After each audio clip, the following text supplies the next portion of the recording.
Hi, welcome back to The Green Show. I am Ashok Khosla. Has the age of the green enterprise finally arrived in our country?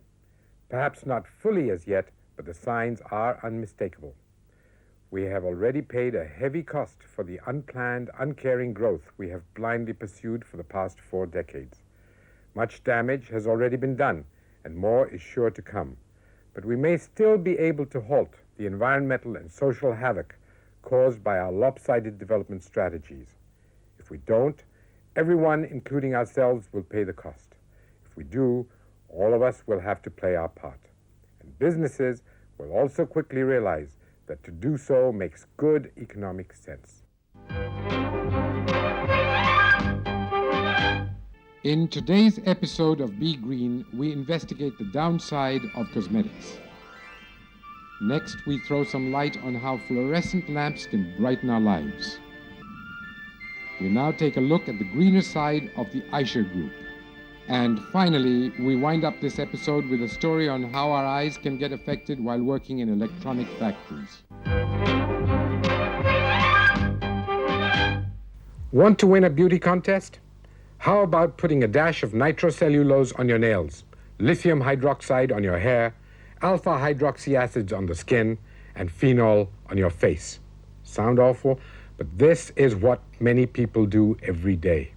The fact is that most cosmetics use such chemicals, and many of these chemicals are not user-friendly. Remember, a higher cosmetic bill may well lead to a higher hospital bill.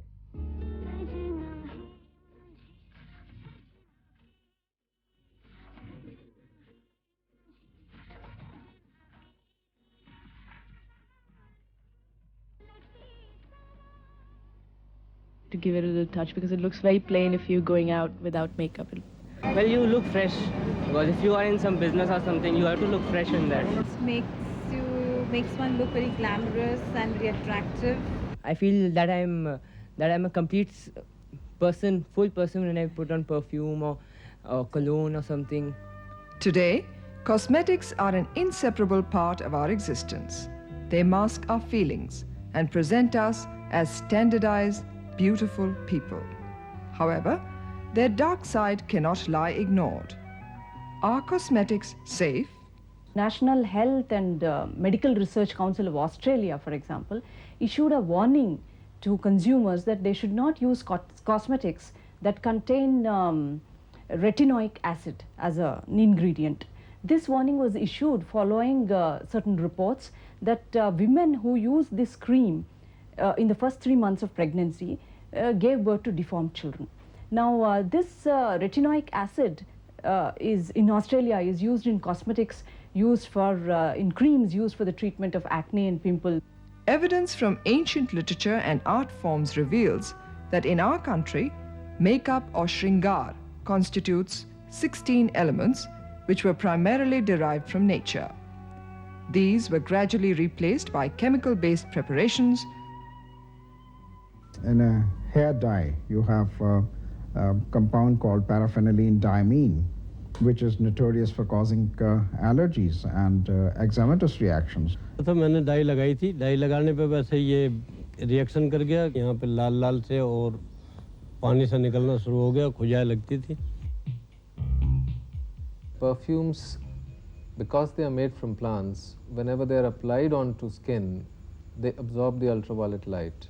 And this gives rise to an eczema at times which we call Burlock's dermatitis, which is usually seen in ladies on the neck because that's an exposed area.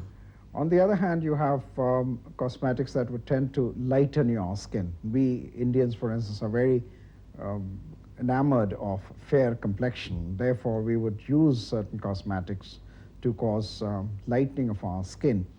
They could contain things that could permanently damage the pigment-forming cells. The nail polishes basically give rise to an eczema. This eczema could be because of a dye. It could also be because of the additives contained in the nail polish. It could also be because of certain substances which are in the nail polish remover. So this eczema could have a little bit of oozing around the fingers, and it could be quite irritating to the person who's applied it.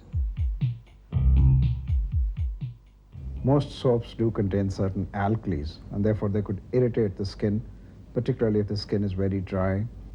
One way people can save themselves from the trauma of visiting doctors is to know the constituents of the cosmetics and toiletries they use and find out if they are sensitive to any of them.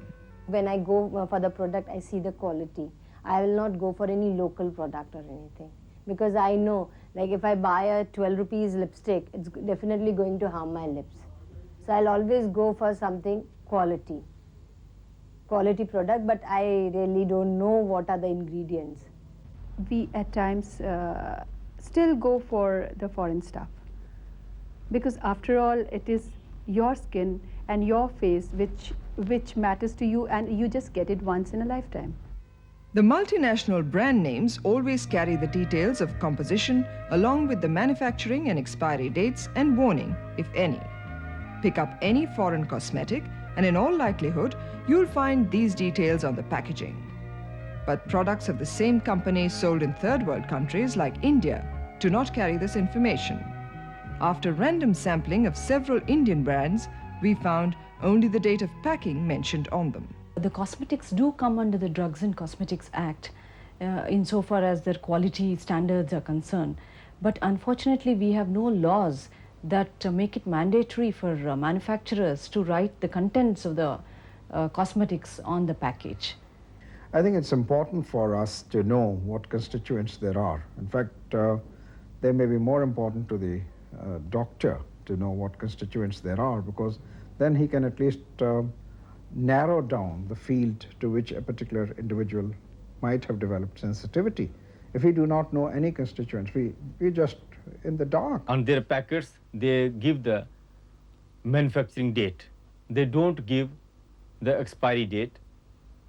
They don't give the name of ingredients. These products have been developed and tested in a particular geoclimatic condition. The same thing which is considered safe in the country of its origin may not be safe here because of the tropical climate, heat, sweat, dust, pollution, etc. There's also a possibility of these products being dumped here when they've been discarded in other countries for being unsafe. I think it's also very essential to for consumers to write to the Ministry of Consumer Affairs, write to the Ministry of Health, asking them to bring such a law, which will make it compulsory for manufacturers to write the detail.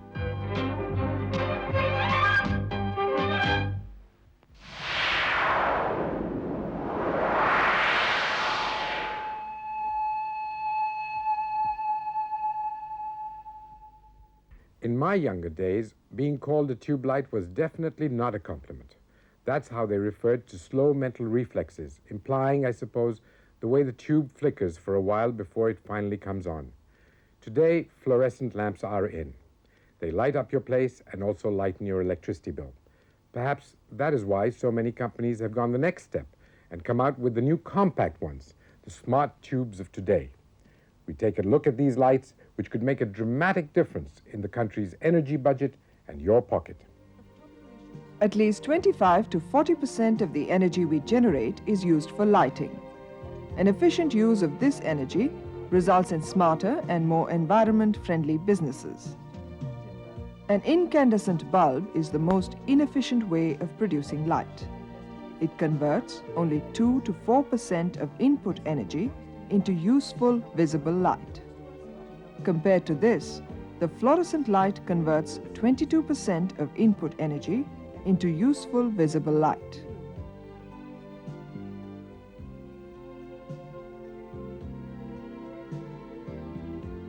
Early fluorescent lights used to be those long, flickering tubes that gave everybody headaches and eye strain at work. People complained that the cool white light made them feel below par in the work environment. The new fluorescent bulbs look and act like standard incandescent bulbs, screw into normal fixtures, give off a pleasant light, and come on instantly without flickering. These are available not just as standard overhead lights, but as flood and spotlights as well. An 18-watt fluorescent bulb can easily replace a 75-watt incandescent one. You have the same light for 75% less energy and pollution.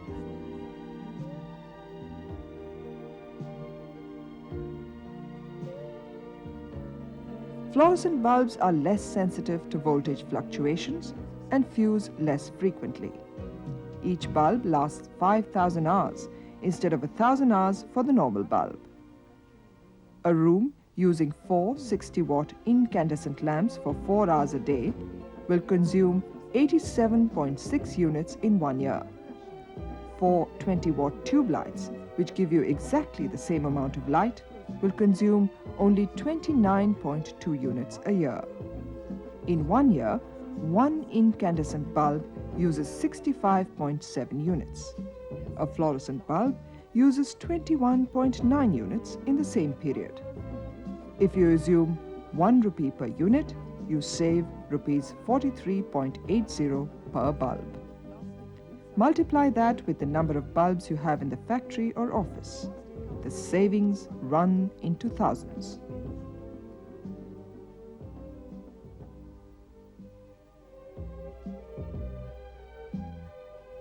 The initial cost of a fluorescent bulb is higher than the normal bulb. Over its lifetime, it will save the cost of a dozen ordinary bulbs, the cost of electricity, the cost of generating capacity at the power station. Actually, if you look at the 9-watt compact fluorescent lamp, you will find that it is equivalent to a 60-watt GLS lamp. So by using a 9-watt compact fluorescent lamp, you will be reducing the load on the power station generation capacity by about 85%. So if you are going to save 85% of the electricity consumed, then in that case the sulfur dioxide and the other contaminants that go into the atmosphere will be reduced substantially, and it will make for a more friendly environment. Low energy lighting also creates less pollution. Energy is manufactured by power plants. A 100-watt bulb burns 500 pounds of coal in 1 year. This coal releases about 950 pounds of carbon dioxide and 8 pounds of sulfur dioxide into the air. Every kilowatt of energy that your bulb uses causes 6 grams of nitrogen oxide to be released.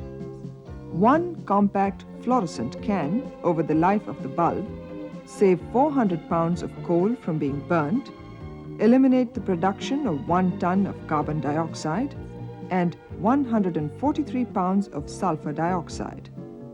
A low-energy bulb produces about 1/6 the carbon dioxide of a 60-watt bulb. Fewer power plants that pollute the air and land with fly ash need to be set up if we used cost-effective lighting technologies. Few power plants means less borrowing from international lending institutions at high interest rates. Want to save money in your industry? Check with your lighting consultant to see which of your lighting needs can be handled by fluorescents. For instance, they are particularly efficient in places such as hallways where the lights are on all the time. A factory or a restaurant which uses them saves not only on lighting but on maintenance costs. Companies that have switched to compact fluorescents have saved as much as 70% on their energy bills. In fact, there are certain regulations which are coming into in the United States in 1995, and these specify that the use of GLS lamps or lamps or light sources which are not eco-friendly are going to be banned. And if this legislation is followed through, and in due course, I think in our own country, this sooner or later, it would be in our own interest to follow this eco-friendly regulations. And in that case, there is no choice but nearly 80 to 90% penetration into the existing GLS lamp market, which is 300 million lamps a year currently.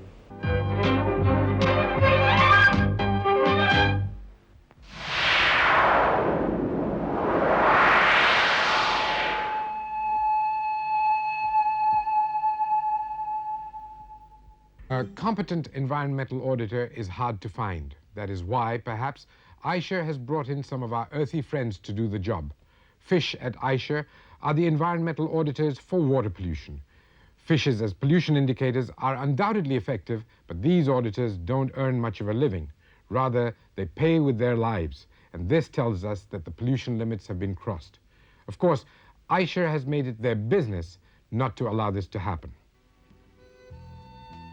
These cute rabbits are no ordinary creatures. They are the pollution inspectors deployed at EICHER's Alva plant. They do their job quite well. In fact, even better than their human counterparts. Situated next to the sludge drying tank, their job is to monitor the toxicity of the sludge. Being sensitive to foul smell, they will die if the sludge is not treated properly and its toxicity level high. Similar is the job of these fishes in the pond who monitor the quality of treated sewage water.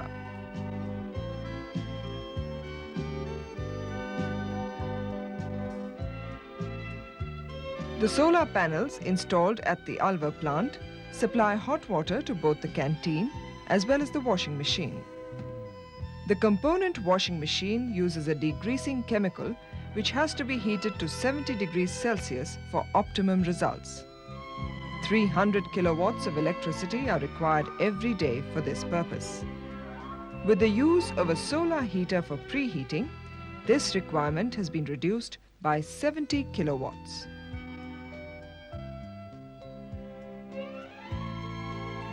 Similarly, the use of solar energy for cooking and dishwashing in their canteen saves 376 kilograms of LPG per month.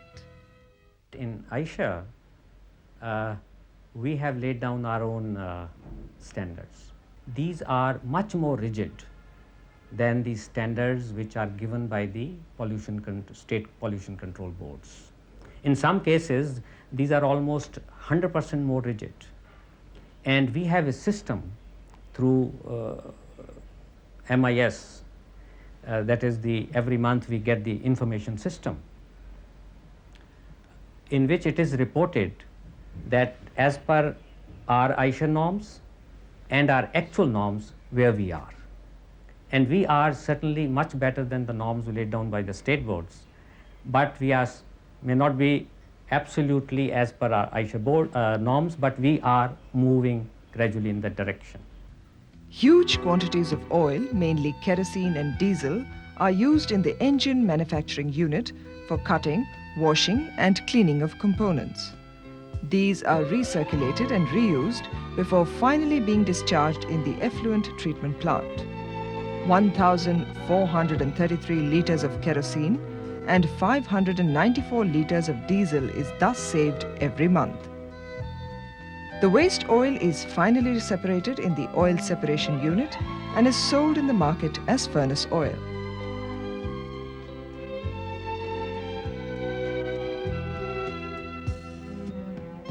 A lot of emphasis is placed on greenery inside the factory compound. From a total area of 26 acres, 20 acres are green, making the EICHER plant a prominent green spot in Alvar. The government authorities lay down certain norms that these are the open and built area ratios. Now these are mandatory. Everybody has to. But we have introduced a little different norm that in the open area, how much of it should be kept as green area and how much of it should be made into roads or concretes. Now, these ratios have been maintained there. While greenery and flowers do add to the beautification of the area, they also help indirectly in improving productivity. Located in a dry region, the air in Alwar is full of dust and sand particles.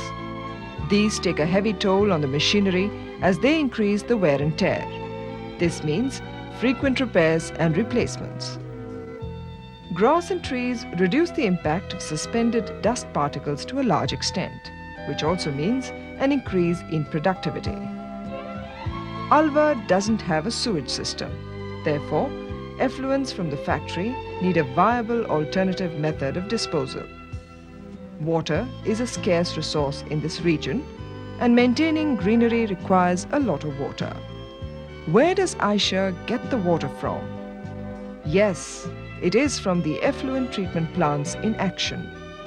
Both the domestic and industrial effluent treatment plants process 1,500 kiloliters of effluents every month. It is this water which gives EICHER the green look. By setting up eco-friendly systems and opting for energy-efficient processes, the EICHER group has succeeded in killing two birds with one stone. On the one hand, it has bagged the label of being progressive and eco-conscious, and at the same time, it has managed to save a considerable amount of energy, raw material, and of course money.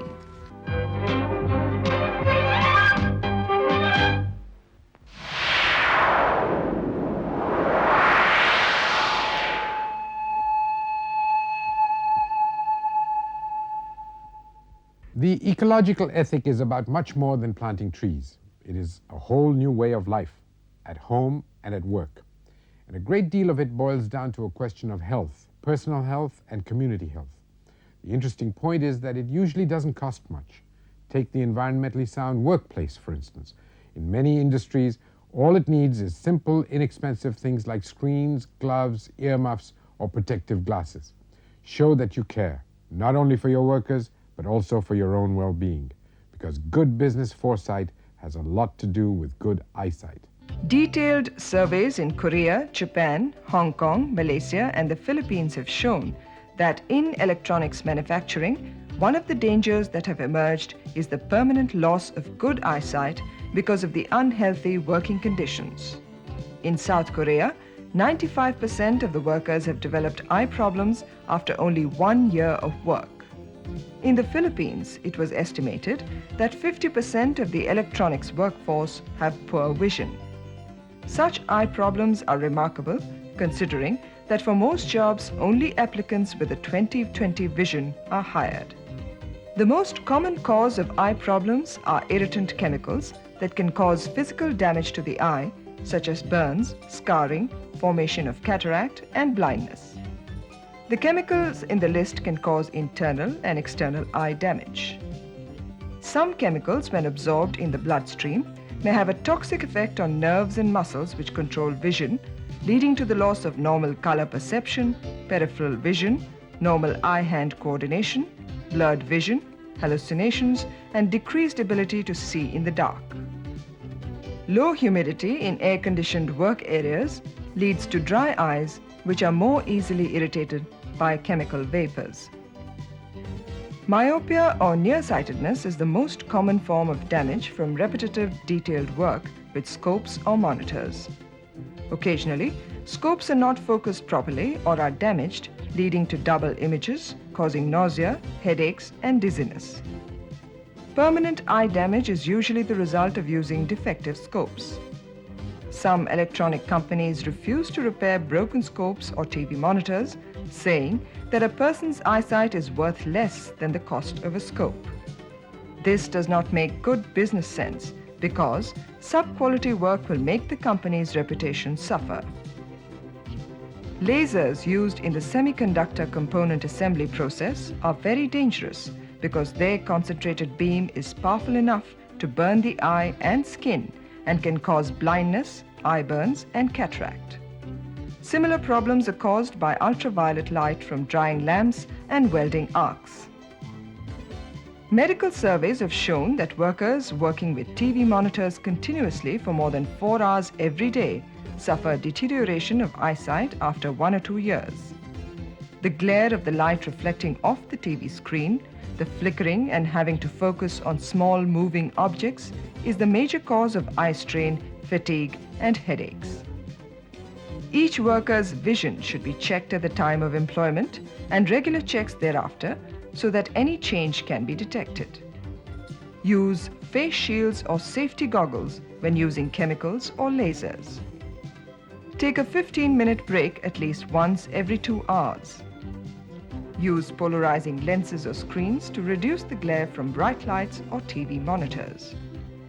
Monitors should be positioned 10 to 20 degrees below eye level and at least 2 feet from the eyes. All lasers should be bolted down on fixed mounts and the beam operated well below or above eye level. Soothing pale colors such as green and blue should be present at the work site. Sunlight should be substituted wherever possible for artificial light. Frequent eye rest should be taken. Do eye exercise and eye massage for 5 to 10 minutes twice a day. Water is an essential medicine. Irritation can be reduced by flushing the eyes with clean water, which should be available at all times in every department. If dust or particles get in the eyes, don't rub your eyes. Flush with water or close them, and the natural tearing process will wash the particles to the corner of the eye and then out. The eyes are the most vulnerable part of a worker in the electronics firm. Their health ensures that the company's product is better.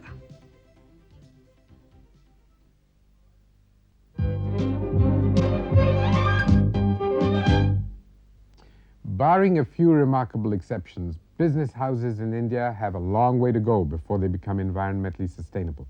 While commitment from top management is vital in this quest, not much progress can be made unless we also harness the creative energies of middle managers and shop floor workers. And that is why we at The Green Show would like to share these thoughts and ideas with you in the hope that you will become our partners and take that one step further towards a green future.